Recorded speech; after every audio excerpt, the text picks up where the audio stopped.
Donc la question qui va nous intéresser aujourd'hui, c'est la place de Sapiens dans l'évolution. Étant entendu évidemment que Sapiens est un animal, hein, il a sa place dans l'histoire du vivant, mais il a une place à part, de même que d'ailleurs que les autres animaux ont tous une place à part. Hein.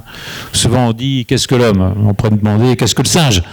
Donc dans l'évolution, il n'y a pas de hiérarchie particulière, chacun est à sa place, mais chacun est très différent. Et on ne peut pas nier ces différences, parce que les nier, ce serait nier l'histoire du vivant. En même temps, on peut être plus proche de certains animaux que d'autres. Dans cette distinction, bon, le neurobiologiste que je suis, évidemment, s'est intéressé au cerveau. Et aussi parce que dans cette histoire, le cerveau joue comme un rôle essentiel. C'est-à-dire que c'est le cerveau qui rend Sapiens une bête très particulière, en fait très particulière, même s'il reste une bête. Donc, ce que vous voyez ici, c'est relativement classique, hein. C'est ce qui s'est passé depuis le Pliocène, c'est-à-dire qu'en fait, Sapiens a commencé à se séparer des autres grands primates il y a environ 7 millions d'années. C'est-à-dire qu'il y a 7 millions d'années, il y a des autres grands primates. Je veux dire, des chimpanzés et des bonobos. Comme vous le savez, les chimpanzés et les bonobos ne sont pas de la même espèce, hein, sont des pannes, hein, Pan paniscus, Pan troglodytes, chimpanzé, Pan paniscus, le bonobo. Le bonobo est un tout petit peu plus près de nous. Mais bon, ça s'est joué à un fil. Hein. Donc, mais on a divergé il y a environ 7 millions d'années avec l'invention de ce qu'on appelle les hominines. Hein, les hominines, ce sont les panines et les hominines. Donc, les paninés sont partis d'un côté, comme je disais, les chimpanzés, bonobos, et nous, on est partis de l'autre. Et puis depuis, ça n'a pas cessé de diverger. Alors, il y a la question du temps. Bien entendu, c'est-à-dire 7 millions d'années, c'est pas énorme. Hein, la vie sur Terre, c'est environ 3 milliards d'années, donc 7 millions d'années, c'est pas grand-chose. Mais le temps, c'est une notion physique et c'est en même temps une notion biologique. C'est-à-dire que le temps physique et le temps biologique ne sont pas tout à fait la même chose. C'est-à-dire que si sur la même période de temps, vous avez 0 mutation, c'est comme si le temps n'avait pas passé. Si vous avez beaucoup de mutations, c'est que le temps s'est accéléré. Donc en fait, c'est plutôt le nombre de mutations par minute, si j'ose dire, plutôt par centaines de milliers d'années, qui est un index du temps biologique, plutôt que le temps physique, qui lui ne bouge pas. Sauf peut-être que les physiciens me diront qu'il bouge, mais si je dis des bêtises, vous avez le droit de me reprendre. Hein. Donc, qu'est-ce qui s'est passé avec nous? C'est-à-dire qu'on a un très gros cerveau. On a un très gros cerveau. Vous voyez ici, en fait, je vous ai donné représenté les tailles, en gros, des cerveaux des différents singes. Hein. Et on peut en rester aux chimpanzés et bonobos qui sont tout près de nous. Là, vous avez avec les hominines et les paninines. Et vous voyez maintenant ici très bien troglodytes et puis paniscus. Vous voyez Sapiens. Et vous voyez la taille des cerveaux qui est extrêmement différente. En fait, c'est un facteur d'environ 4. Hein. C'est un facteur d'environ 4. Et c'est beaucoup parce que, comment dire, un cerveau, c'est un truc qui est fait pour bouger, essentiellement. C'est-à-dire bouger en fonction de l'information qui vient de l'environnement. Vous voyez quelqu'un et vous voulez le fuir ou l'approcher, fuir un prédateur, et donc ou l'entendre ou le sentir. Donc les plantes ne font pas ça. Hein. Les plantes, tout vient par les airs, tout vient par le sol, tout vient par le soleil. Les plantes ne bougent pas. Mais nous, pour vivre, il faut bouger. Et donc il y a une relation chez les grands primates, chez tous les grands primates, vous allez voir, qu'il y a une relation linéaire quasiment entre la taille du corps, sa surface, et la taille du cerveau, le volume du cerveau en général. Et contrairement à ce que vous pourriez croire, on a le même poids sec en corps qu'un chimpanzé, environ 40 kg. Tout le reste, c'est autre chose. Donc, pour un poids sec de genre, on devrait avoir un cerveau de chimpanzé, et un cerveau de chimpanzé, c'est environ 400 cm3. Or, nous faisons entre 1300 et 1450 cm3, ça dépend un peu des individus. Ce qui veut dire qu'il y a quand même pas mal de centimètres cubes en plus, hein, 900 en gros. Et ce sont des centimètres cubes qui ne sont pas placés n'importe où. Ils sont placés dans des fonctions qui sont liées enfin, des fonctions cognitives. Hein, c'est-à-dire, ça ne suffit pas de voir et de s'approcher. On peut voir, réfléchir, et puis ne pas s'approcher, justement. Vous voyez, donc, toutes ces fonctions qui sont des fonctions cognitives occupent, et puis les fonctions linguistiques, et toutes les fonctions qui sont le propre, finalement, des hominines, occupent ces 900 cm3 qui sont apparus de façon assez progressive. Alors, comment est-ce que c'est possible une chose pareille? C'est possible parce que, contrairement aux insectes, qui sont aussi des grands gagnants dans l'évolution, hein, les insectes c'est des choses très intéressantes, mais les insectes ont des ganglions cérébraux, sont des boules. Donc, le fait d'avoir un ganglion pose des limites à l'accroissement de la taille du cerveau. Parce que bon, on a très très gros ganglions. D'abord, ça pèse lourd.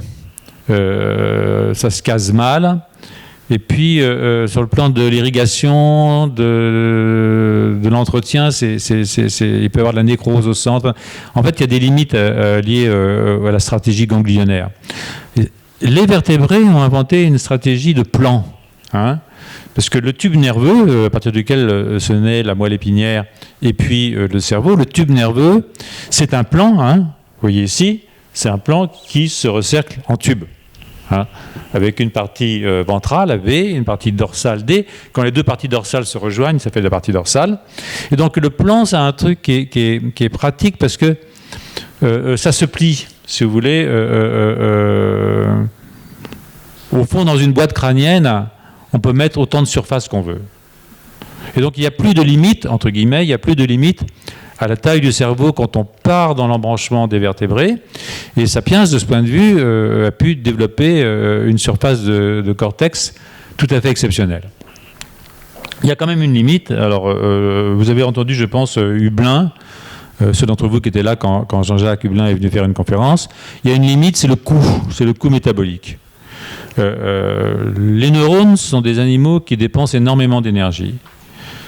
Plusieurs classes de neurones, les neurones très longs qui effectivement dépensent beaucoup d'énergie, puis aussi des petits neurones qui tapent très fort, on en parlera tout à l'heure, et du coup, plus on a de neurones et plus on a besoin d'énergie. Et le coût métabolique d'un cerveau comme le nôtre, c'est environ 20% de toute l'énergie qu'on crée en une journée pour un organe qui fait 2% du poids du corps. Hein. Ce qui veut dire que les gens qui disent qu'on n'utilise que 10% de ton cerveau, c'est de la rigolade. On n'allait pas inventer un fardeau pareil pour n'utiliser qu'un dixième. Donc l'évolution est extraordinairement conservatrice de ce point de vue. Donc, et on ne peut pas en avoir trop, parce que chaque fois qu'on fait de l'ATP, bien entendu, on fait aussi des radicaux libres. Et quand on fait des radicaux libres, on fait des dégâts dans le système. Et donc, il y a un moment où il y a probablement une limite dans la quantité de cerveau qu'on peut avoir. Et puis, il y a le problème de nourrir ça, la nutrition. C'est-à-dire que ce que vous voyez ici, dans cet abac-là, c'est que si on avait une nutrition de chimpanzé, essentiellement, même s'ils sont quand même un peu carnivores, en fait c'est ce que Hublin m'a appris, et même, je ne dirais pas anthropophage, mais chimpanzophage, je ne sais pas comment il faut dire, panophage. Si on avait une nourriture à base d'aliments non cuits et de type herbacé, il faudrait que nous consacrions, avec le cerveau que nous avons, environ 10 heures par jour à nous nourrir. Bon, j'aime bien la table, mais enfin, il y a des limites. Surtout, c'est de la salade, donc, sans sauce. Donc voilà. Donc, et en plus, ça crée, comme je disais, des radicaux libres, ce qui fait que ça tue le système nerveux. Et c'est ce qui vous explique un petit peu que la plupart des maladies neurologiques ou psychiatriques chez Sapiens sont en fait très probablement des maladies métaboliques. qui n'existe que très peu chez les autres grands primates. On a bien vu quelques vieux chimpanzés alzheimerien, mais c'est extrêmement rare. Donc, il y a des limites quand même. Alors, quand je parle de nutrition, je vais aussi évidemment parler des animaux, ou plutôt des symbiotes qui vivent avec nous. Et vous avez aussi entendu, je crois, pour ceux qui y étaient évidemment, des conférences sur le microbiote. C'est-à-dire que nous avons tous plusieurs milliards de bactéries qui vivent avec nous, dans les intestins, mais aussi dans la peau, mais aussi dans les muqueuses diverses. Et évidemment, ce microbiote est très différent entre les différents singes. C'est-à-dire qu'un microbiote de chimpanzé, ce n'est pas un microbiote de sapiens. Et ça a à voir aussi avec la nutrition des différentes espèces. Et ça peut évoluer avec l'âge, ça peut évoluer avec la localisation. Les bonobos qui vivent essentiellement au sud du fleuve Congo, contrairement aux chimpanzés qui sont plutôt des nordistes par rapport au fleuve Congo, n'ont pas le même microbiote, par exemple. Donc, aujourd'hui, quand on séquence les génomes, on a de plus en plus tendance à vouloir séquencer les hologénomes, c'est-à-dire le génome, le nôtre, le mien, le vôtre, etc., mais aussi celui des bactéries qui habitent les différentes muqueuses qui font partie de notre corps. Donc c'est une affaire qui est en fait assez compliquée et on n'a pas vu le bout de cette histoire. Le microbiote, c'est quelque chose de nouveau très important pour la nutrition, bien entendu, parce que ça a à voir avec la capacité d'assimilation des nutriments, mais c'est aussi quelque chose de très important pour la cognition. C'est-à-dire que il y a des maladies psychiatriques qui sont liées à des problèmes de microbiote. Il y a aujourd'hui des gens qui développent des stratégies thérapeutiques liées à l'introduction de microbiote ou d'éléments du microbiote dans le sapiens. Alors, évidemment, c'est une vexation. La première grande vexation, c'est l'héliotropisme, l'héliocentrisme, c'est-à-dire la Terre tournant autour du Soleil, ce qui n'a pas plu à tout le monde. Il me semble. Et la deuxième, c'est Darwin. L'homme, finalement, c'est un grand singe. Et puis, la troisième, c'est peut-être que, finalement, notre cerveau, notre pensée, tout ça, ça a beaucoup à voir aussi avec les bactéries qui vivent avec nous. C'est assez intéressant de voir cette espèce de vexation de l'espèce humaine. Mais on est la seule espèce à pouvoir penser sa propre vexation, ce qui est déjà pas si mal d'un certain point de vue. Alors j'ai oublié Freud, que certains mettent comme vexation, c'est-à-dire le ça et le moi, mais bon, je ne suis pas assez compétent dans ces questions pour en parler. Alors l'espèce humaine, aujourd'hui il n'y a plus que Sapiens, il n'y a plus que nous, quoi. On est seuls. Mais ça n'a pas toujours été le cas. C'est-à-dire qu'il y a eu, de nouveau, Jean-Jacques Hublin insiste beaucoup là-dessus, un foisonnement de hominines. Et là, ce que vous voyez, c'est un arbre, l'arbre des hominines, avec tous les différents hominines, mais pas tous, il en manque d'ailleurs. Il manque les denisoviens qu'on va voir ici. Et nous, Sapiens, écoutez, ça fait environ 300 000 ans. Pas 300 000 ans pour l'instant. Ça, c'est une photo de Jean-Jacques. J'en parle souvent parce qu'il a joué un rôle très important dans la datation des premiers sapiens par des travaux qu'il a fait au Maroc. Et en fait, on pourrait remonter probablement, la limite, elle est là. C'est-à-dire la séparation entre sapiens et les néandertaliens, c'est-à-dire 400 000 ans. On ne pourra pas être plus vieux que 400 000 ans. Mais on a encore de la marge entre 300 000 et 400 000, mais je pense que 300 000, c'est quand même déjà beaucoup. Mais vous voyez, toutes ces espèces ici, y compris les Denisoviens qui se sont séparés des Néandertaliens il y a environ 1 million d'années, toutes ces espèces ici ont disparu, sauf Sapiens.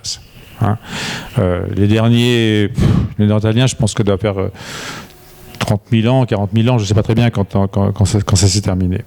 Donc, nous sommes les derniers survivants du rameau foisonnant des hominines. Alors, ce que je disais tout à l'heure, c'est tout à fait ça. C'est-à-dire que, vous voyez ici, ils avaient Pan paniscus, Pan troglodytes et les gorilles. Et vous voyez que le volume de leur cerveau est proportionnel au poids de leur corps. Hein. Et nous, on est au niveau poids du corps à peu près comme un Pan-Paniscus pastrocliditesque, autour de 40 kg, hein, par là. Et dès qu'on est rentré dans la lignée des hominines, même les australopithèques, Homo habilis, Erectus, Sapiens, tout d'un coup ça s'est envolé. C'est-à-dire qu'on n'est plus du tout dans les purs de la linéarité avec les autres grands primates. Et ça, vous le voyez tout de suite sur la droite, hein, vous avez représenté, je crois, un cerveau de chimpanzé. Je crois que c'est un pan ici, je vois. Oui. Et puis ici, vous avez un cerveau de sapiens, pour le même poids sec. Donc ça, c'est quelque chose... vous pouvez mettre ça en relief, et je vais revenir avec le soi-disant 1,23% de différence au niveau génétique entre l'homme et le chimpanzé. Hein. Vous allez voir que ça ne colle pas du tout, cette affaire, et on va donc en reparler dans quelques instants. Alors là, je vous ai mis, au fond, c'est la même diapositive. Hein. C'est une diapositive qui est, à mon avis, assez intéressante parce que elle vous montre les différentes espèces humaines, hein, avec ce qu'on appelle les hommes modernes, mais on a tort d'appeler ça les hommes modernes. Hein. C'est les sapiens contemporains. Il y a les néandertaliens qui ont donc disparu. Et là, ce que vous avez, c'est le volume cérébral qui augmente progressivement quand on passe de l'ancêtre commun à l'homme et au chimpanzé, donc il y a environ 7 millions d'années, et puis que l'on monte, si j'ose dire, hein, je ne devrais pas dire ça, hein, que l'on évolue, qu'on avance sur le rameau qui va conduire aux hominines modernes. Étant donné que, de cette façon, le néandertalien est aussi un moderne. On devrait peut-être distinguer, comme en histoire de l'art, on devrait peut-être distinguer entre le moderne et le contemporain. Disons que nous sommes contemporains. Et ce que vous voyez ici, c'est le culturel. C'est-à-dire que au fur et à mesure que les espèces ont évolué, c'est-à-dire qu'on est passé des australopithèques à sapiens, eh bien, ont été inventés les outils, le feu, et puis le plus important probablement, c'est des figures de ce type qui montrent une activité symbolique énorme, parce que là, c'est une fusion, je crois, entre une tête de lion et un corps de sapiens. Donc ça montre déjà une capacité d'imagination, d'idéation symbolique extrêmement forte, qui est probablement le propre de notre espèce, en tant qu'espèce survivant, hein, à toutes les autres. Et sur la droite, ce que vous voyez, ce sont des éléments moléculaires qui ont permis petit à petit qui ont conduit, ils n'ont pas permis, mais c'est le hasard. Hein, faut quand même, il n'y a pas de finalité là-dedans. C'est un truc qui s'est, voilà, ça aurait pu ne jamais commencer, mais bon, ça a commencé et ça a continué et on est là et il n'y a pas de marche arrière. Donc, ce que vous voyez ici, c'est des mutations sur lesquelles je vais revenir pour certaines d'entre elles. Alors, ce ne sera pas très technique. Hein, il y aura des morceaux un petit peu techniques, mais faut pas prendre peur. Au fond, la technique, c'est pas si important. Mais des mutations, comme cette mutation d'un gène qui s'appelle GAT45, qui est en fait une délétion. Et là, vous avez une duplication, qui est une duplication importante d'un gène qui s'appelle SGARP2. Et là, vous avez les fameuses mutations de FOXP2, dont on sait qu'elles font partie des différents, je dirais, causes de l'invention du langage, à la fois au niveau de la possibilité d'articuler, mais aussi au niveau de l'idéation. Et puis, vous avez des mutations ici qu'on appelle HAR, sur lesquelles je vais revenir. Celle-là est très importante, MEF2A. Donc tout ça, ce sont des événements moléculaires.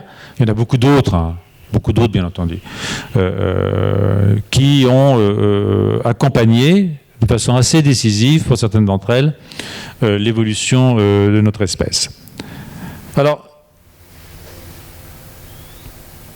comment est-ce que ça peut se produire, un agrandissement de cerveau de cette façon? Donc vous avez déjà, en A, là, je vous ai mis un cerveau que j'ai séparé entre frontal, occipital, et puis pariétal. Là, les deux sont pariétaux, c'est une erreur, hein. Bon, faut pas m'en vouloir, mais c'est comme ça. Bon.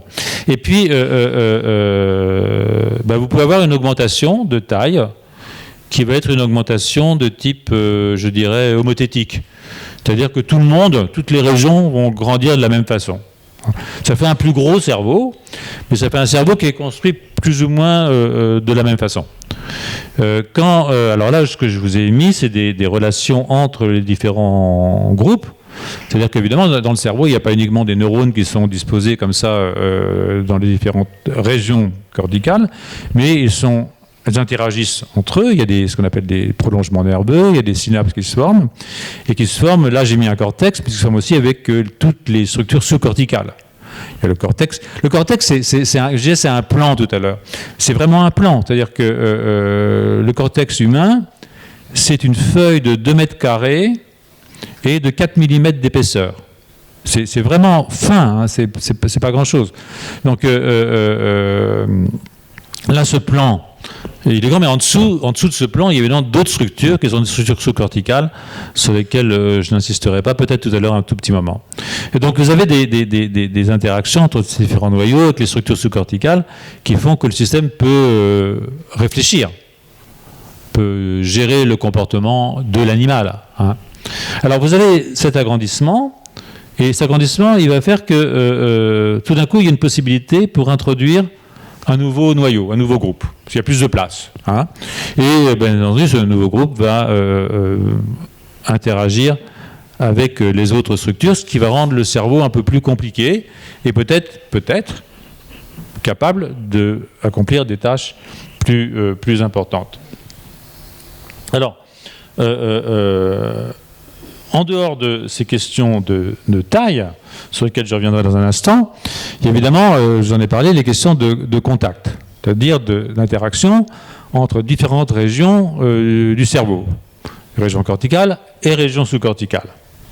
Alors là, vous avez un exemple qui nous intéresse au plus haut point, parce que c'est l'exemple qui est lié, si vous voulez, au langage, par exemple. Hein.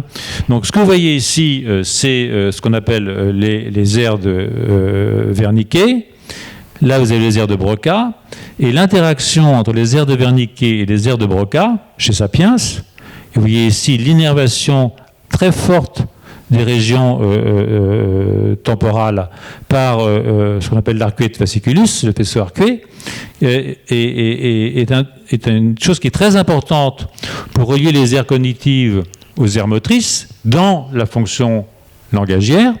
Et vous voyez qu'elle est nulle chez le macaque, et que le macaque ne fait pas du tout envahir son noyau arqué, son faisceau arqué n'envahit absolument pas ou très très peu les aires pariétales. Et pareil chez un chimpanzé. Vous voyez, chez le chimpanzé, vous n'allez pas envahir, comme vous le faites ici, cette région pariétale. Donc, ces modifications de réseau sont à la fois des modifications de réseau à longue distance, mais c'est aussi des modifications et des intensifications des réseaux à courte distance. C'est-à-dire que vous avez des interactions neuronales beaucoup plus fortes chez Sapiens que chez les autres primates. Il y a une autre chose sur laquelle je n'ai pas voulu vous embêter, mais peut-être que ça ne vous embête pas finalement, mais je n'ai pas voulu alourdir, parce que je pense que c'est intéressant d'avoir une discussion à un moment ou à un autre. Donc, un conférencier qui dure trop longtemps, à la fin, c'est fatigant, quoi. Pour lui aussi, d'ailleurs. Donc, mais il y a une chose qui est importante, c'est de comprendre que le cerveau, c'est pas uniquement des neurones. Le cerveau, si on regarde tous les types cellulaires d'un cerveau, les cerveaux, c'est 10% de neurones. Et c'est 90% d'autre chose que des neurones. Alors, autre chose, évidemment, il y a les vaisseaux sanguins. Parce qu'il est impensable qu'un neurone soit plus de quelques microns d'un vaisseau sanguin, sinon il s'asphyxie. Je l'ai dit tout à l'heure, un neurone, c'est quelque chose, c'est une bête qui consomme énormément d'énergie. Donc l'énergie, ça arrive avec l'oxygène, et l'oxygène, elle arrive des poumons, et à travers, évidemment, l'hémoglobine qui circule avec les vaisseaux sanguins. Donc le cerveau est un organe incroyablement irrigué. C'est magnifique d'ailleurs quand on regarde l'irrigation d'un cerveau. Mais vous avez aussi des cellules immunitaires. hein, qui viennent d'ailleurs de la périphérie au cours du développement, en particulier toute une classe de cellules qu'on appelle les cellules microgliales, qui viennent du sac vitellin et qui envahissent le cerveau au moment pendant l'embryogenèse. Et ces cellules, qui ne sont pas des cellules neuronales, sont très importantes pour le développement du cerveau. En particulier, elles sont importantes pour la migration des neurones, elles sont importantes pour la formation des réseaux neuronaux. Et donc, ces cellules non neuronales venant du sac vitellin sont évidemment fondamentales. D'ailleurs, s'il y a des infections chez la mère, on peut avoir des modifications de cet envahissement du cerveau par les cellules microgliales, on les appelle microgliales, qui sont, en fait, c'est du mésoderme, hein, c'est pas du neuroectoderme comme le cerveau, comme les neurones. Et à ce moment-là, ça peut enclencher ou être à l'origine de maladies psychiatriques très importantes. Hein. On peut générer ça chez les souris, faire une infection chez une souris ou déclencher sa réponse immunitaire et créer des souris qui ont des comportements sociaux tout à fait aberrants et qui sont des modèles qui ont été développés, des modèles de maladies psychiatriques, pour autant qu'on puisse faire un modèle de maladie psychiatrique chez une souris. D'ailleurs, je crois qu'on peut le faire, mais c'est très différemment. Et puis, vous avez les cellules aussi qui dérivent du neuroectoderme comme les neurones, mais qui sont ni des macrophages, ni des vaisseaux sanguins, mais qui sont ce qu'on appelle les cellules gliales. Hein, et le cerveau humain a énormément de cellules gliales, il en a plus que le cerveau des autres singes. Et parmi ces cellules gliales, il y en a qui s'appellent les oligodendrocytes, qui accélèrent la conduction nerveuse. Quand on a un grand cerveau, il faut que les signaux aillent vite entre les régions. Donc les oligodendrocytes, qui font ce qu'on appelle des couches de myéline, permettent cette accélération de la conduction du signal. Et puis les astrocytes, qui sont des cellules extraordinairement intéressantes. Les astrocytes participent à la conduction nerveuse. Elles font des triades au niveau de la synapse, c'est-à-dire qu'elles entourent les synapses et elles aident à la formation, passage du signal synaptique. Et par ailleurs, elles permettent la nutrition du neurone. En tout cas, les astrocytes, à travers en particulier la fabrication de lactate, qui est un des sucres très importants pour le métabolisme neuronal. Donc, tout ça, j'ai pas voulu vous parler des cellules non neuronales parce que je voudrais rester sur un plan assez élevé, mais il faut jamais oublier que le neurone n'est qu'une cellule minoritaire dans un système nerveux central. Hein. Donc, je reviens donc à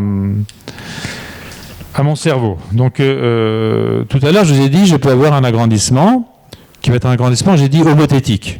C'est-à-dire que toutes les régions vont s'agrandir de la même façon. J'ai un cortex visuel, et je vais avoir un cortex visuel plus grand.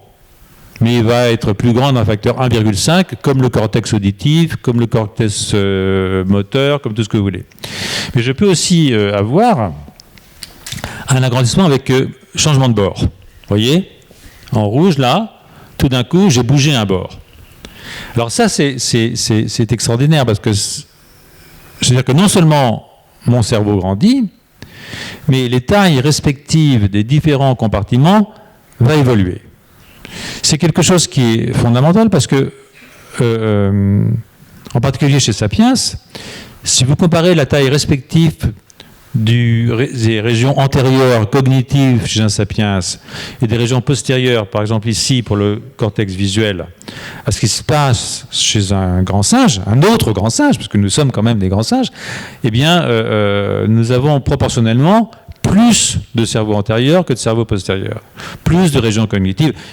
Pour les régions linguistiques, ça va de soi, je veux dire, mais il n'y a pas que celle-là. Et ça, c'est intéressant parce que tout à l'heure, je vous disais, on a 4 fois plus, en gros, de cerveau qu'un chimpanzé.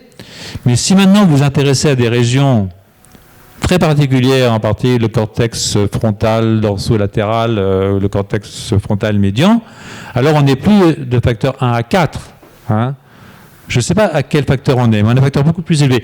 Et ce que je vous ai dessiné, c'est pas moi qui l'ai dessiné, hein, c'est la littérature qui dit ça. Vous voyez ici, par exemple, le cortex frontal d'un macaque, qui représente un certain pourcentage de toute la surface corticale de ce singe très respectable, hein, par ailleurs.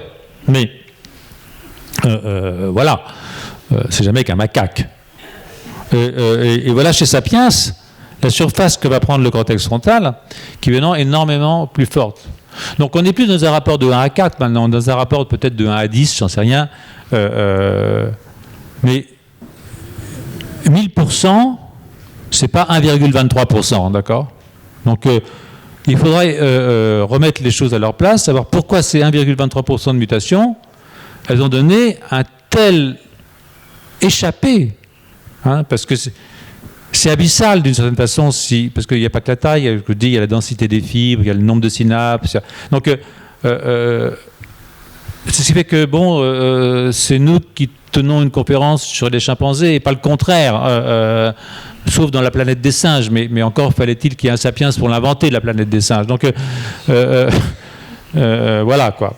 Et ce que vous voyez ici, c'est ce que je vous disais tout à l'heure, c'est-à-dire l'augmentation de taille du cerveau en centimètres cubes entre Pan-troglodytes et puis ici Sapiens.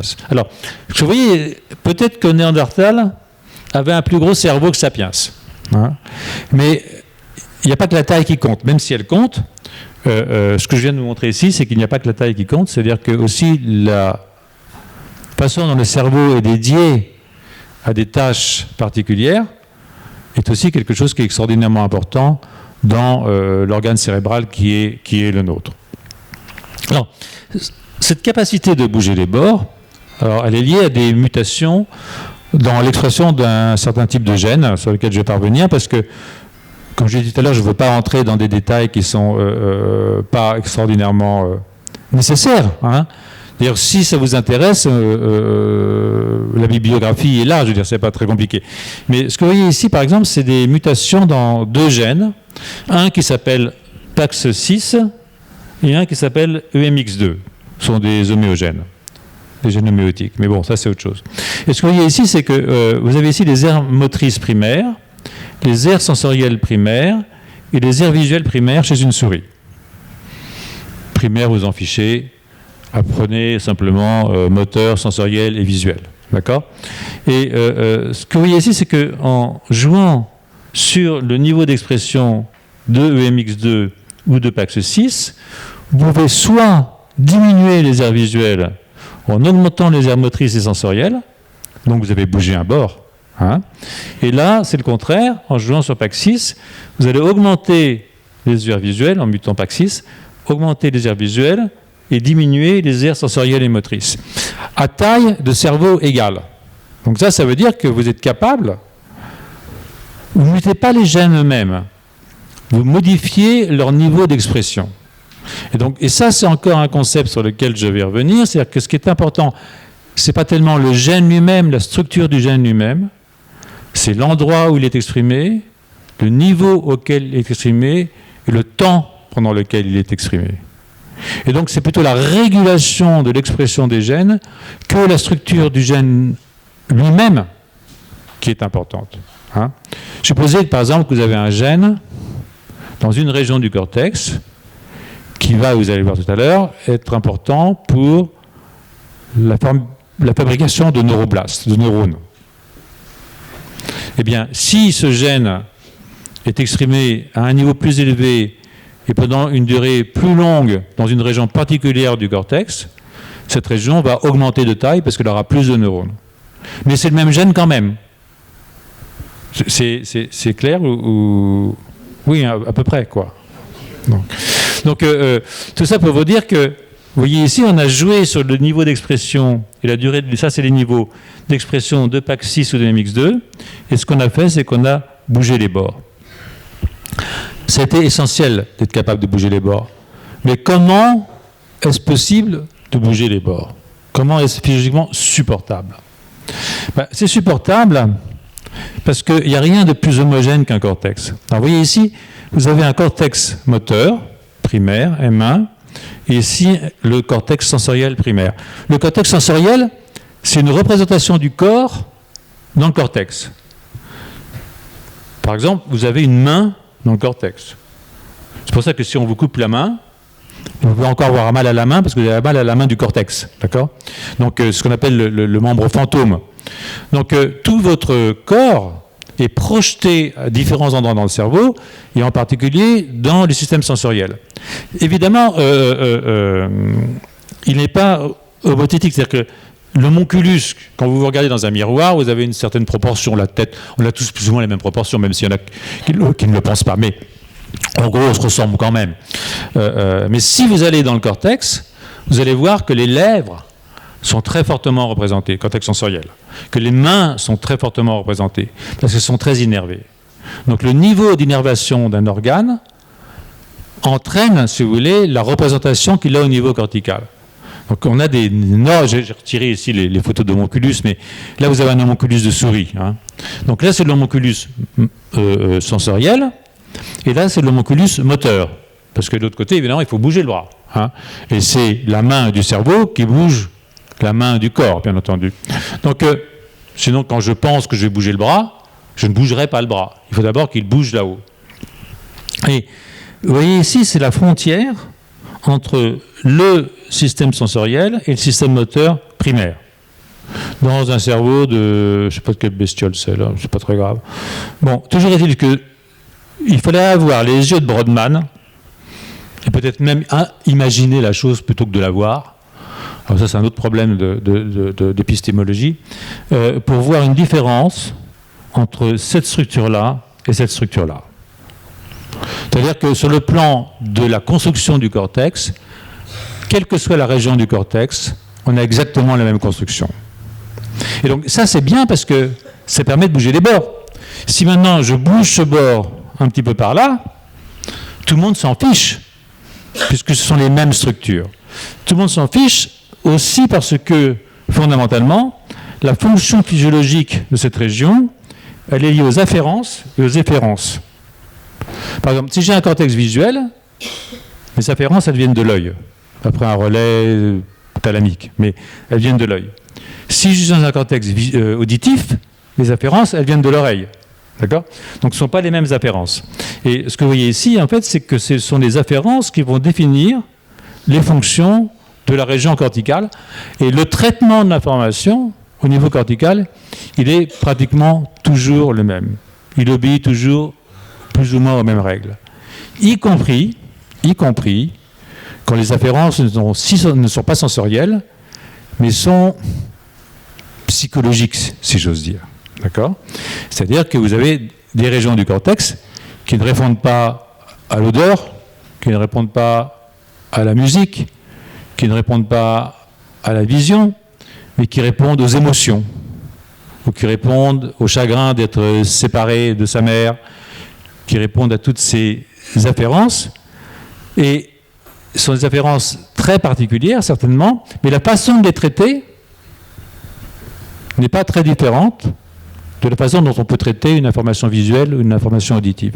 Parce que le cortex reste identique dans sa structure, quelle que soit la région. Et c'est comme ça, évidemment, qu'on a pu faire un cortex frontal beaucoup plus grand en empiétant proportionnellement sur des régions qui ne sont pas des régions frontales, mais dont la structure logique de traitement de l'information est identique. Hein ? Et c'est comme ça que Brodmann a pu identifier chez Sapiens environ 51 régions corticales, que vous voyez ici dessinées avec des codes couleurs, et donc avec les régions frontales qu'on voit bien ici. Ça, c'est le cortex visuel primaire, secondaire. Vous voyez qu'il n'est pas très grand. Il est en tout cas proportionnellement plus petit chez un Sapiens que chez un autre type de primate. Donc voilà quoi. Donc ça, c'est plutôt amusant. Donc jusque-là, qu'est-ce qu'on a fait ? On a parlé augmentation de la taille. On a parlé augmentation du nombre d'aires. On a parlé déplacement des bords. Et on a parlé changement des circuits. En gros. Alors, maintenant, je vais revenir un petit peu sur chacun de ces points en entrant dans quelques détails. Si ça vous ennuie, vous fermez les oreilles.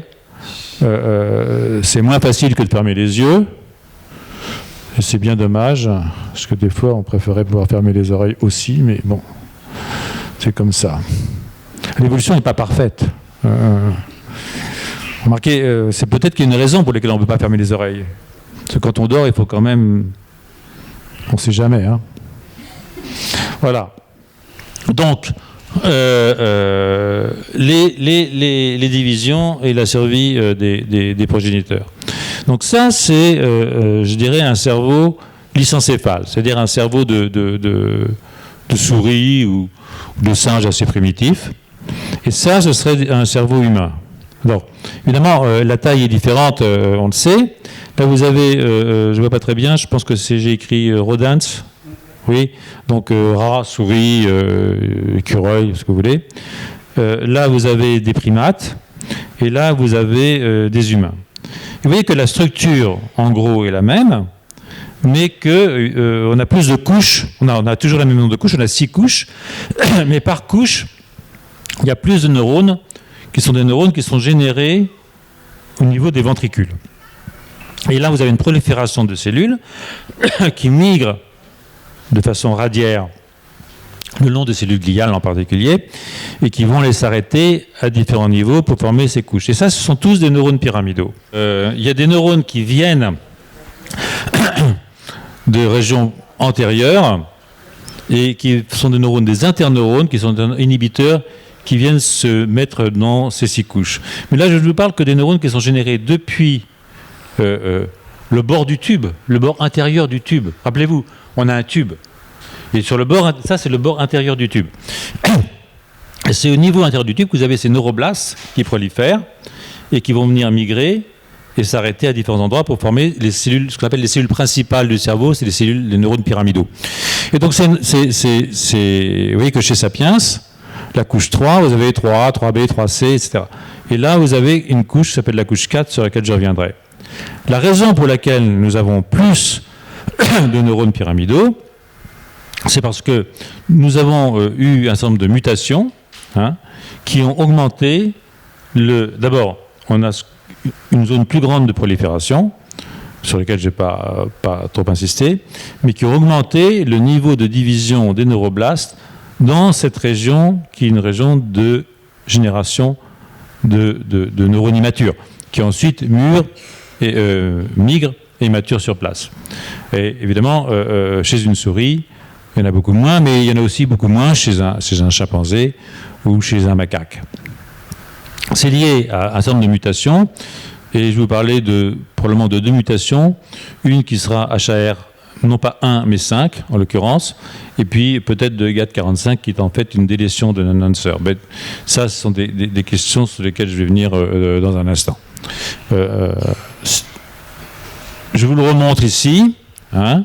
Voilà ici la zone ventriculaire, donc ça c'est le tube nerveux, et ça fait environ 4 mm d'épaisseur, et puis vous avez ce qu'on appelle la zone subventriculaire, subventriculaire.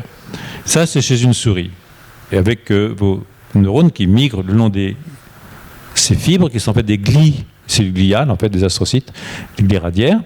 Et puis ici, vous voyez que vous avez inventé une autre zone, la zone ventriculaire, c'est divisé en zone ventriculaire, subventriculaire interne et zone subventriculaire externe, inner, outer. Okay, et dans cette région, vous avez énormément de prolifération, un plus grand nombre de neurones, un cerveau avec plus de neurones, comme vous voyez ici, chez la souris, avec les couches 1, 2, 3, 4, 5, 6, et chez l'homme aussi avec les couches 1 à 6, mais les couches 2 est beaucoup plus épaisse, et on peut la diviser en 2A, 2B, 2C, comme la 3 en 3A, 3B, 2A, 2B, 3A, 3B, 3C, et la couche 4 sur laquelle, comme je vous l'ai dit, je vais revenir. C'est une structure, et évidemment, je vous l'ai dit, il y a des neurones qui sont des interneurones. Alors, tous ces neurones-là sont des neurones excitateurs. C'est-à-dire que si on les stimule, ça excite. Et il y a des neurones inhibiteurs qui viennent de ce qu'on appelle le subpallium, qui est une région particulière du système nerveux, qui viennent et qui migrent tangentiellement, maintenant non plus radialement, mais tangentiellement, et qui viennent s'insérer dans ces réseaux de neurones excitateurs. Et je vais vous en parler plus longuement tout à l'heure. Alors, c'est intéressant parce que, voilà comment ça se passe. On va faire comme si j'avais du système visuel, d'accord?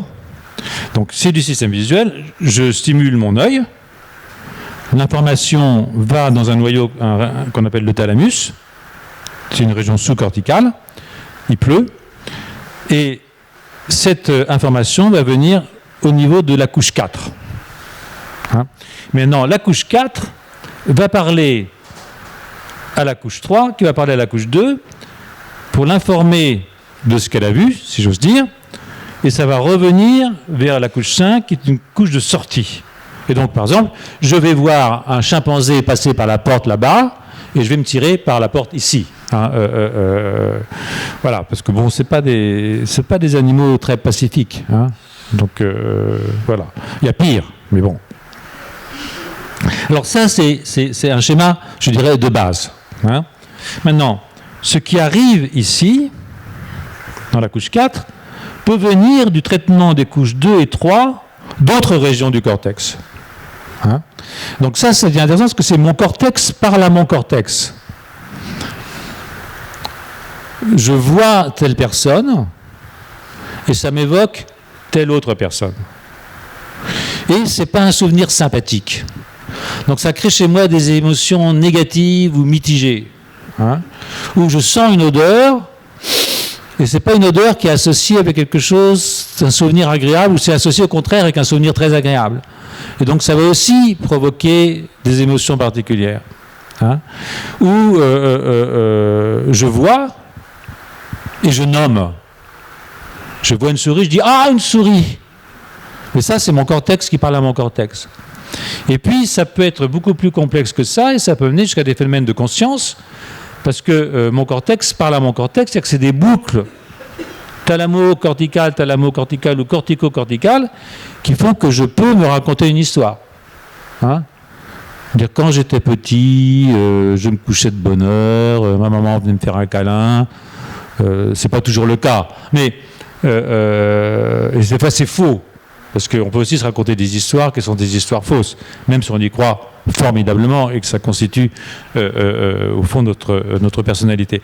Donc ces boucles qui sont cortico-corticales sont évidemment des boucles extrêmement importantes.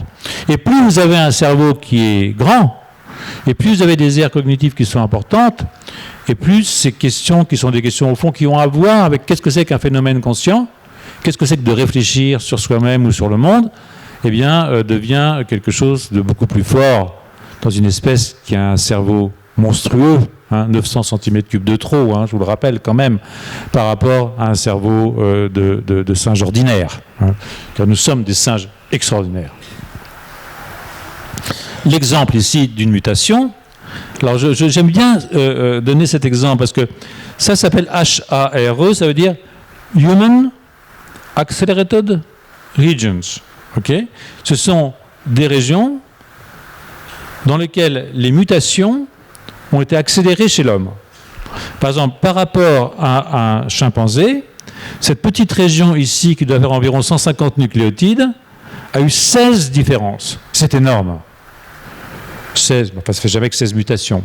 Vous allez voir que ces 16 mutations dans cet élément HRE5, qui interagit à travers la structure de la chromatine avec un gène qui est un récepteur de gène de croissance, permet une augmentation de l'expression de ce récepteur de facteur de croissance, excusez-moi, et vous avez donc cet annonceur humain, et cet annonceur, on appelle ça un augmenteur humain et un augmenteur chimpanzé. Alors maintenant, ça peut être très drôle, parce que en fait, on est très joueurs, hein, les biologistes, on aime bien faire des animaux bizarres.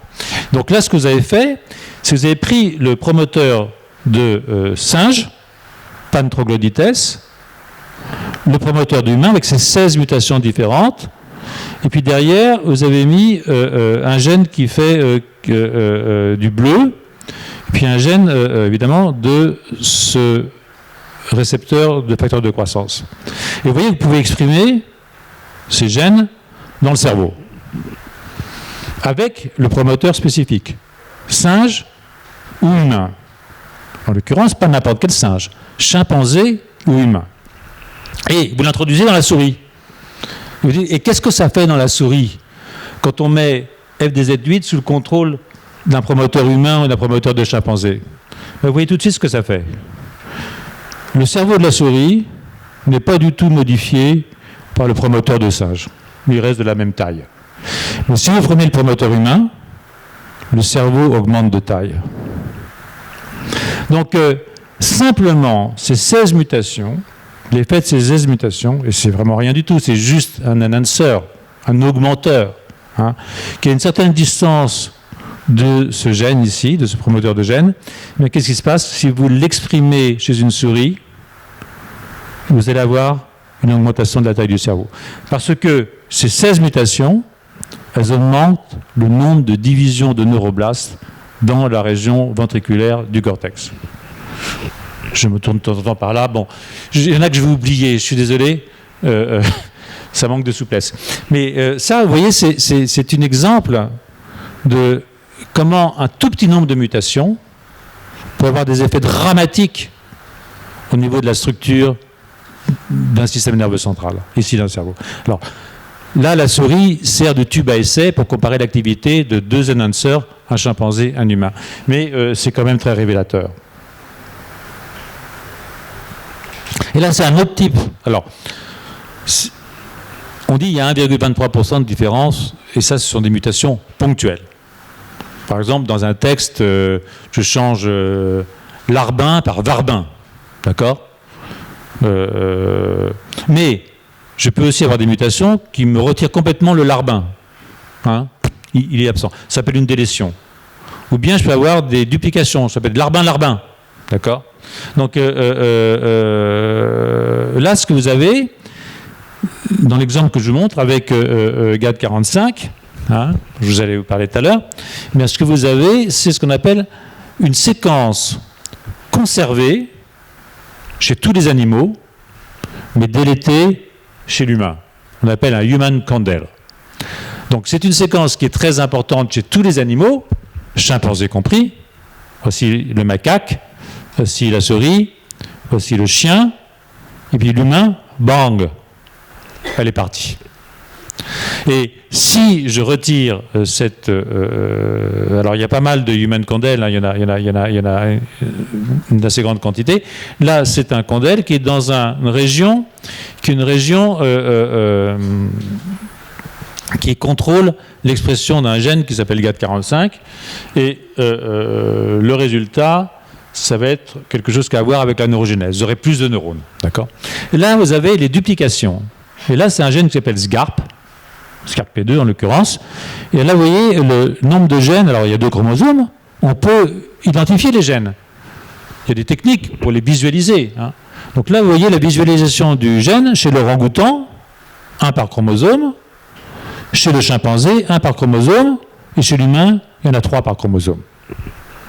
C'était des duplications. Hein. Et ces duplications, elles ont permis aux éléments dupliqués de muter.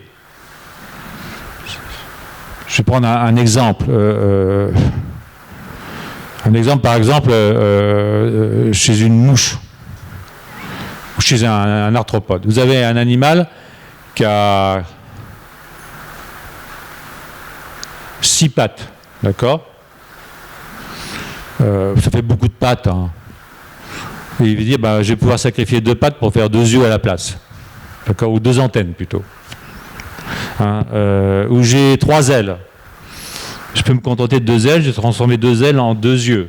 C'est le mutant Ophthalmoptera. Des pattes en antenne, c'est le mutant Antennapédia. C'est-à-dire que si on multiplie les gènes, il y a certains gènes qui peuvent muter assez rapidement pour donner autre chose. Parce que c'est le problème de la roue de secours, si j'ose dire. Donc, si on a trop de roue de secours, on peut transformer une roue de secours en quelque chose d'autre.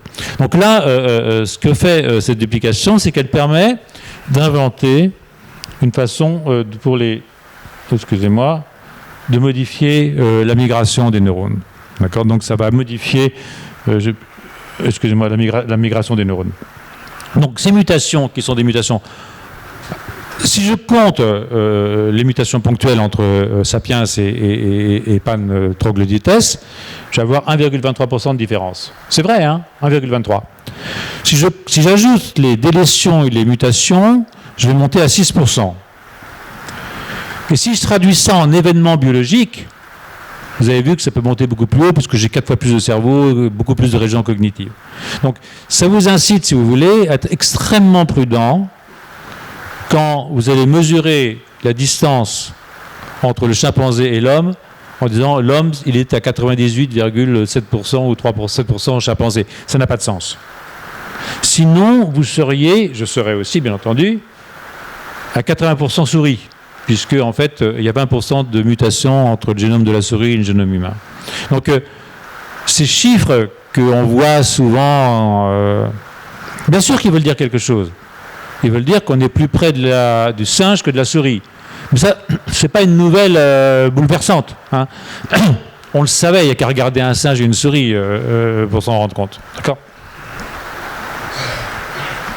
Autre chose, autrement importante, enfin extrêmement importante, et je pense que Jean-Jacques a dû vous en parler, c'est la question de la maturation du cortex. Parce que nous sommes plus que nos gènes, bien entendu. Nous sommes nos gènes, et ce que l'environnement fait de notre cerveau avec les gènes qu'il a. Alors, nos gènes, ce seront toujours des gènes de sapiens. Si je prends un sapiens, il en sort toujours un sapiens. Si je prends un œuf de poule, il va toujours sortir une poule, enfin un poulet, hein, enfin un truc comme ça. Souvent, je dis, ça a l'air bête, mais c'est presque un miracle à chaque fois, hein, parce que un œuf, c'est une cellule.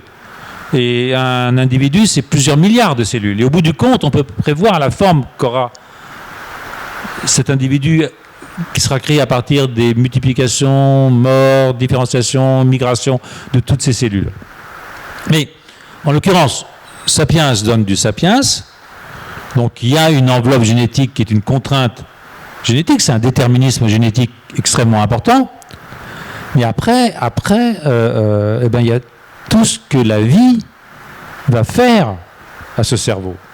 Parce que le cerveau va se développer dans le monde. Et se développant dans le monde, il va apprendre des choses différentes.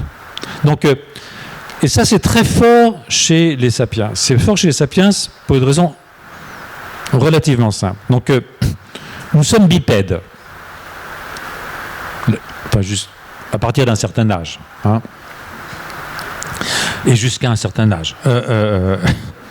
Donc, étant bipède, la parturition est assez compliquée. C'est-à-dire qu'en fait, il y a un problème obstétrique à la sortie du nouveau-né qui est beaucoup plus dur chez un bipède que chez un quadrupède. Or, il se trouve qu'en même temps que nous sommes devenus bipèdes, et ça a peut-être un lien, nous avons développé un cerveau monstrueux, 4 fois trop gros. Hein ? En gros, 4 fois trop gros. Et il faut qu'il sorte avec la tête par un conduit qui est plus étroit. Et donc ça, c'est la mort. C'est pas possible. C'est pas possible, sauf si le cerveau sort très tôt, avant d'être gros, quand il est encore petit. Hein. Et c'est ce qui se passe chez nous. Vous voyez ici, par exemple, qu'à la naissance, chez un sapiens, le cerveau a 10% de la taille du cerveau qu'il aura à l'âge adulte. Là, on est juste à 8 ans, on n'a pas encore bout. Ça pousse, c'est jusqu'à 20-25 ans, hein, la croissance du cerveau. Donc, vous voyez que ça sort vraiment, c'est ridicule. Le cerveau est ridicule et le corps aussi est ridicule.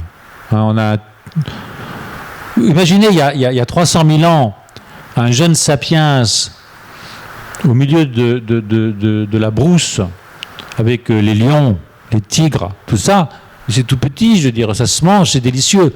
La survie était impossible, sauf, bien entendu, à une organisation sociale, à l'invention d'outils et d'armes qui font qu'on a pu protéger les petits, les protéger énormément, parce que toute leur croissance se fait de façon postnatale, et en particulier la croissance cérébrale. Si vous prenez un peintre troglodytes, il est ici, vous voyez qu'à la naissance, son cerveau est déjà 50% de son cerveau final. Alors ça a des conséquences énormes. Ça a des conséquences énormes parce que le cerveau se développe en fonction de son environnement. Et cet environnement est un environnement culturel, social, très important parce que c'est la société qui prend soin du petit. Hein ? Pas seulement les géniteurs, mais aussi les grands-parents, les cousins, les tantes, la tribu, tout ça, tout le monde s'occupe des mômes. Et donc, ils ont très tôt une vie sociale très importante. Ils apprennent énormément. Parce que leur cerveau se développe à un moment où ils sont en exposition avec un monde culturel extraordinairement riche comparé au monde culturel du milieu intra-utérin. Sans offense, bien entendu. Et c'est pendant toute cette période postnatale que se forment évidemment les synapses. Les synapses, c'est-à-dire que se construit le cortex. Et vous voyez ici, par exemple, on peut, chez un sapiens, on peut, chez un chimpanzé, on peut, chez un macaque, compter le nombre de synapses par millimètre cube de cortex. Alors, chez les chimpanzés, c'est plus compliqué parce qu'on n'a pas le droit. Donc, en fait, il y a beaucoup moins d'expérience chez les chimpanzés parce qu'on protège évidemment les espèces, comme les espèces de singes extrêmement précieux que sont les bonobos et les chimpanzés. Mais on peut avoir accès à des échantillons de cortex de chimpanzés et aussi de cortex de macaques. Et vous voyez que là, c'est à la naissance, 1 an, 2 ans et demi, 5 ans, 10 ans, 20 ans. Vous voyez que chez Sapiens, le nombre de synapses augmente relativement lentement. Comparé à ce qui se passe chez un chimpanzé ou un macaque, où dès la naissance, on est quasiment au maximum du nombre de synapses. Et ça veut dire que le petit homme est capable d'engranger de l'information de l'environnement très longtemps après sa naissance. Et en fait, vous allez voir, jusqu'à la fin de sa vie, d'une certaine façon, parce que la plasticité ne s'arrête jamais.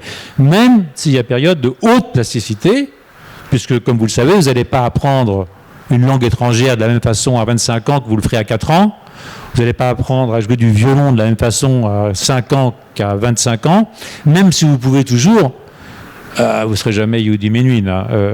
Pour ceux qui voudraient essayer maintenant dans la salle, je ne voudrais pas les désespérer. Mais voilà, donc si vous regardez le nombre de synapses, eh bien, vous voyez que pour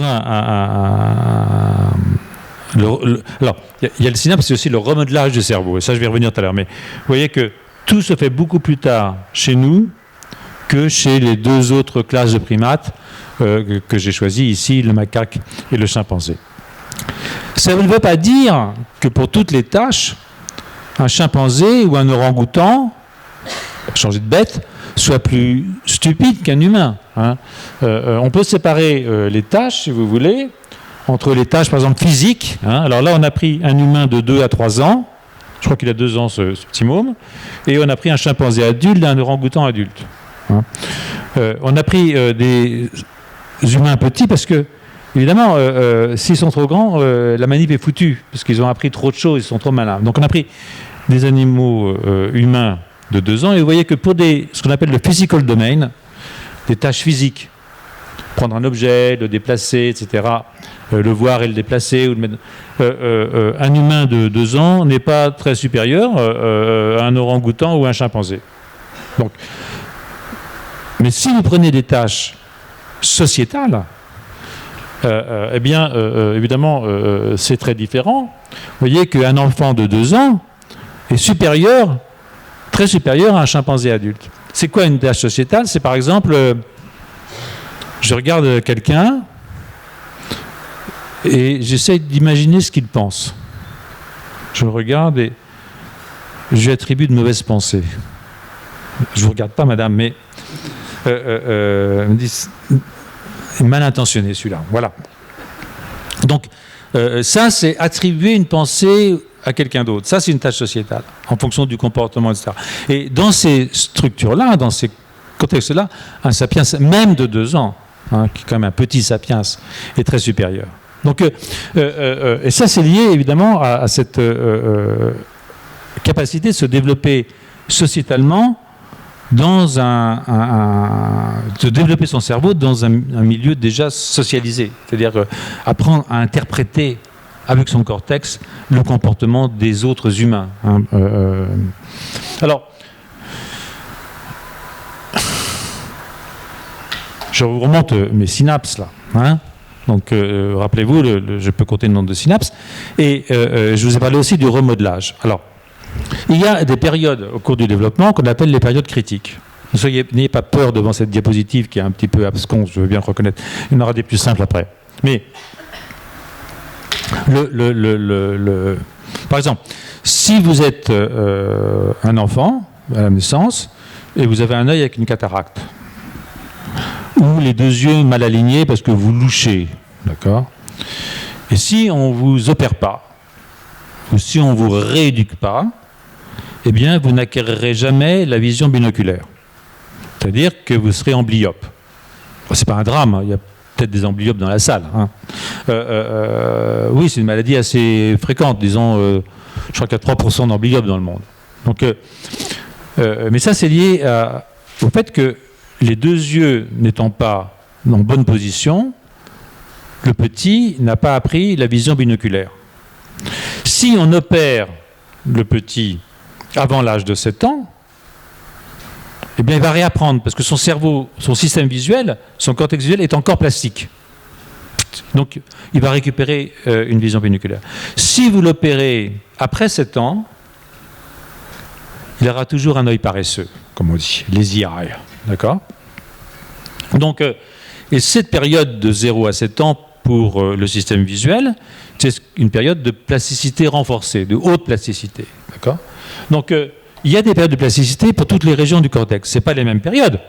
Hein, vous avez, par exemple, pour l'audition, je prends la souris, pour le système sensoriel, apprendre à sentir avec ses doigts, c'est vers le 12e jour, ça s'arrête vers le 13e jour de la vie postnatale. Pour l'audition, ça s'arrête vers le 16e jour de la vie postnatale. Pour la vision, ça s'arrête vers le 40e jour de la vie postnatale. Donc en fait, ces périodes critiques ne sont pas synchrones.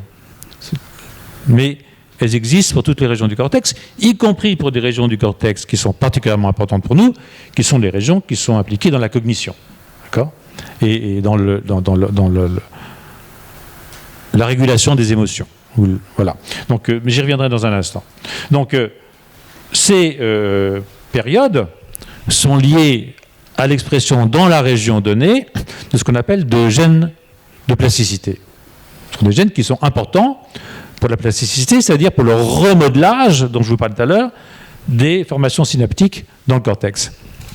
Et vous voyez ici que tous ces gènes sont exprimés plutôt chez le chimpanzé et le macaque, en bleu et en vert, hein, que chez Sapiens, chez qui ces gènes sont exprimés plus tard. D'accord ?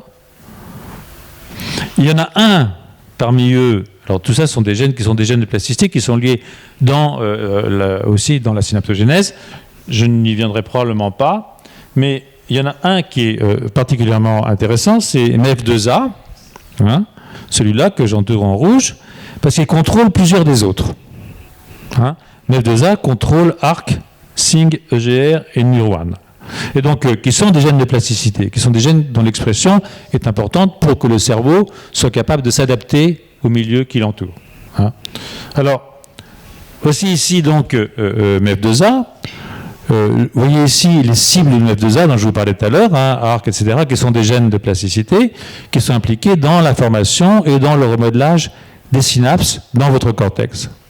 Et ici, j'ai redessiné le fait que chez un chimpanzé ou un macaque, MEF2A s'arrête, ou du moins diminue énormément d'expression très rapidement, et qu'il y a un décalage au niveau du maximum d'expression chez Sapiens, qui est lié au fait que Sapiens se développe plus tardivement, parce qu'en fait, il naît immature. Hein. Il se trouve que ce ralentissement, dans le cas de MEF2A, est lié entre les Néandertaliens et les Sapiens à l'apparition d'une mutation, qui est ici, dans un élément qui contrôle, c'est un promoteur, c'est pas le gène, c'est un avant du gène, qui contrôle l'expression de MEF2A. Et là encore, vous avez l'exemple d'un élément moléculaire extrêmement simple, sur le plan physique, c'est une mutation, quoi, c'est rien du tout, hein, mais qui a des conséquences très importantes dans le niveau d'expression et surtout la durée d'expression d'un gène qui, lui, est important pour la plasticité. Alors, ça fait combien de temps que je pérore ? Il reste 5 minutes.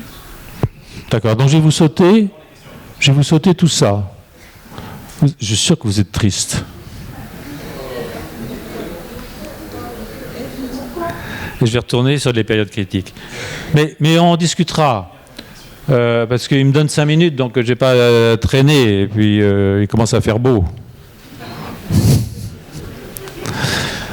Donc, non, je suis complètement perturbé maintenant avec son histoire. Voilà. Donc, je vais bientôt finir, hein, ne vous inquiétez pas.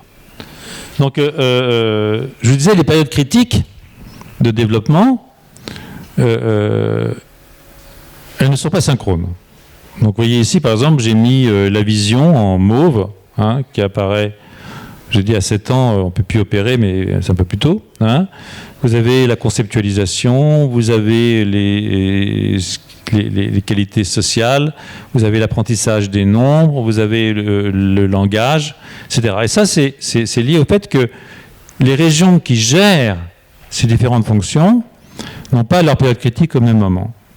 C'est évidemment fondamental, hein, parce que je vous parlais du violon tout à l'heure, mais vous voyez que si je regarde la plasticité corticale en fonction de l'âge, c'est la capacité d'apprendre à jouer un instrument, vous voyez qu'il y a un moment où, ça y est, c'est terminé. C'est pas terminé. C'est jamais terminé. Hein, si, il y a un moment où c'est terminé, mais c'est vraiment terminé. mais jusqu'au bout, vous avez une chance.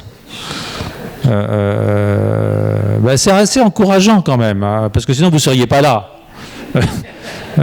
Donc, on peut toujours apprendre. Et ça, c'est quand même une chose magnifique de savoir que le cerveau reste plastique jusqu'à la mort. Mais c'est pas aussi bien que quand on était petit. Voilà. Cela dit, c'est pas mal non plus, parce que si on était plastique tout le temps, on ne retiendrait rien. Alors là, c'est une autre histoire. J'aurais plein d'histoires à vous raconter, en fait. Là, je viens d'en sauter 10 slides qui étaient absolument magnifiques. Et j'aurais encore plein d'histoires à vous raconter. C'est pourquoi c'est bien de ne pas être plastique. Hein, parce que si on était plastique, on aurait des cerveaux de salamandre. Vous savez, vous prenez une salamandre, vous lui coupez la tête, ça repousse. Vous prenez un poulet, vous retirez un morceau de cerveau, ça repousse. Vous prenez un sapiens, vous retirez un morceau de cerveau, ça ne repousse pas. Hein. C'était le prix à payer pour avoir une mémoire qui est une mémoire de longue durée. C'est-à-dire qu'il y a une période où on apprend, et cette période est très importante, et s'il y a des professeurs parmi vous, des gens qui ont des enfants, ce sont des périodes d'une importance extraordinaire, parce que c'est la période dans laquelle on peut apprendre le plus. Hein. Et puis après, ça s'arrête. Ça diminue, ça ne s'arrête pas. Ça diminue. Mais la contrepartie, c'est que cette plasticité étant perdue, si vous avez une lésion, ça ne va pas se remettre en place. Ou très difficilement. Hein. Alors, ces périodes d'apprentissage forcené, c'est des périodes pendant lesquelles l'augmentation de l'inhibition se produit dans le cerveau. Je vous ai parlé de ces interneurones qui arrivaient tangentiellement, qui viennent se mettre au niveau de ces couches. Et en fait, ces interneurones, ici vous en avez un en bleu, hein, ces interneurones synapsent sur les neurones pyramidaux principaux qui sont excitateurs, et vous avez une augmentation de l'inhibition. Vous avez inhibition, excitation. Inhibition, excitation. Je pense que c'est ça, je ne vois pas d'ici. Hein. Ça, c'est... je suis désolé, mais c'est la cataracte, mais pas celle de l'enfant. Hein. Et puis, chez l'adulte, vous avez une stabilisation de l'inhibition. Et donc, c'est au cours de l'inhibition que le système est plastique. Hein. Donc, et chez une souris, par exemple, pour le système visuel, c'est entre le jour 20 et le jour 40. Alors, vous pouvez rouvrir la plasticité chez l'adulte. Ça, c'est encore une chose que je vous raconterai la prochaine fois, s'il y en a une. Mais c'est fondamental, cette question d'augmentation de l'inhibition. Et je vais vous montrer un exemple dans une région du cortex qui vous intéresse plus que la vision. C'est une région qui implique les fonctions cognitives. Ça, c'est dans le cortex frontal dorsolatéral. C'est un cortex qui est très important parce que c'est un cortex dans lequel il y a des problèmes dans un très grand nombre de maladies psychiatriques en particulier. Et ce que vous voyez ici, c'est une manip très simple. Vous voyez l'augmentation de l'inhibition vers 15 ans et une baisse de l'excitation. C'est-à-dire que le rapport inhibition-excitation se renverse autour de la puberté. Et quand ce rapport se renverse, ça veut dire que le système mature. Ça veut dire que votre système se remodèle. Ça veut dire que votre système devient plastique. Et c'est un moment où, évidemment, le monde change. Hein. Vous ne voyez plus de la même façon, vous ne voyez plus les autres de la même façon, et vous ne voyez pas de la même façon, vous passez d'une sexualité infantile à une sexualité adulte. Et donc, cette socialisation très différente, eh bien, elle demande que le cortex, lui aussi, hein, comme quand j'apprends la vision ou autre chose, le cortex, lui aussi, dans ces régions en particulier, soit capable de plasticité. Et donc, il y a plein de psychiatres qui pensent que beaucoup de maladies psychiatriques sont liées à un problème de remodélisation au niveau de ces régions au moment de cette période critique très particulière qui accompagne la puberté. Alors, ce qui se passe quand j'augmente mon inhibition, c'est que j'ai mes neurones excitateurs ici, mes neurones inhibiteurs, ça augmente, et en fait, je commence à avoir des interactions entre inhibition et inhibition qui provoquent ce qu'on appelle des oscillations extrêmement rapides. Alors, je ne vais pas rentrer dans les détails. C'est très important, ces oscillations rapides, parce qu'elles ont à voir avec les capacités cognitives. Leur synchronisation dans le cortex a à voir avec les capacités cognitives, et elles sont très, très demandeuses d'énergie. Hein. Les petits neurones par albumine qui font des dépolarisations de 80 Hz au niveau du cortex, ça consomme une masse d'ATP extrêmement forte. Et je vous disais tout à l'heure que beaucoup de maladies neurologiques et psychiatriques sont des maladies métaboliques. Et je vous disais, il y a des petits neurones qui sont très très vaillants. C'est ces petits gars-là dont je vous parlais. Et ça se voit ici que c'est important sur le plan cognitif. Là, ici, par exemple, ce sera ma dernière diapositive, Fabrice, je vous promets. Hein. Non, je veux pas que vous impatientez. Ça, c'est ce qu'on appelle une figure de Mounet. Une figure de Mounet, c'est une figure qui est tellement stylisée en noir et blanc que c'est pas facile de voir que c'est un visage. Et si vous le retournez, ça va être encore plus compliqué, figure de Mounet à l'envers. Et vous voyez, c'est que le temps qui est mis par un individu à reconnaître le visage. Ah, c'est un visage. Vous voyez, par exemple, ici, il faut, je ne sais pas, 1000 secondes, je sais pas, j'arrive pas à lire vraiment bien, mais vous voyez mieux que moi. Mais au fur et à mesure qu'on mature, jusqu'à l'enfance tardive, hein, ou l'adolescence tôt, eh bien, on apprend à reconnaître que c'est un visage. C'est un processus cognitif. Mais vous voyez qu'ici, au moment de l'adolescence tardive, vous avez une perte dans cette capacité. C'est-à-dire qu'en fait, vous êtes en train de remodeler un certain nombre de neurones dans votre cortex frontal. Et puis, chez l'adulte, ça revient à la normale. Hein. Je vous les signe ici. Voilà ce qu'on appelle les gamma bands. C'est une mesure de ça. Et vous voyez ici, early childhood, enfance tardive, en orange. Vous avez l'adolescence précoce, hein, et puis vous avez l'adolescence tardive, où ça redescend, vous voyez, votre niveau de gamma band, et puis chez l'adulte, ça revient. Et ça correspond à un remodelage de votre cortex à une période très précise, dans une région très précise, à une période très précise du développement de ce cortex, en l'occurrence ici le cortex frontal dorsolatéral. Et c'est à ce moment-là que, évidemment, il peut y avoir un danger. Hein, s'il y a un fond génétique qui n'est pas bon, si vous avez fumé un petit peu trop de cannabis, cannabis, il faut le fumer avant ou après, pas là, d'accord? Là, c'est dangereux, d'accord? Donc, avant 12 ans ou après 25. Voilà. Donc, j'arrive donc à la fin de cette conférence. Je serai prêt à répondre aux questions. Mais évidemment, j'ai plaidé pour le cortex de Sapiens et j'ai plaidé pour ça parce qu'en fait, c'est au bout du compte, si vous voulez, c'est quand même le phénomène culturel qui comptait. Et cette question d'apprentissage du cortex est fondamentale au niveau culturel parce que c'est pas qu'il n'y ait pas de culture chez les animaux. Hein. Vous avez des corbeaux qui sont capables de tailler une brindille à la longueur nécessaire pour aller chercher une larve dans une souche. Hein. Vous avez des chimpanzés qui sont capables d'associer deux brindilles pour aller chercher des termites dans une termitière. Vous avez des macaques qui savent laver les patates. Mais ça n'augmente pas. Hein. C'est-à-dire qu'il n'améliore pas l'outil avec les générations. Alors que chez un sapiens, parce que vous avez cet apprentissage postnatal de très longue durée, vous avez un effet cliquet, c'est-à-dire que la génération suivante repart de là où a laissé la génération précédente.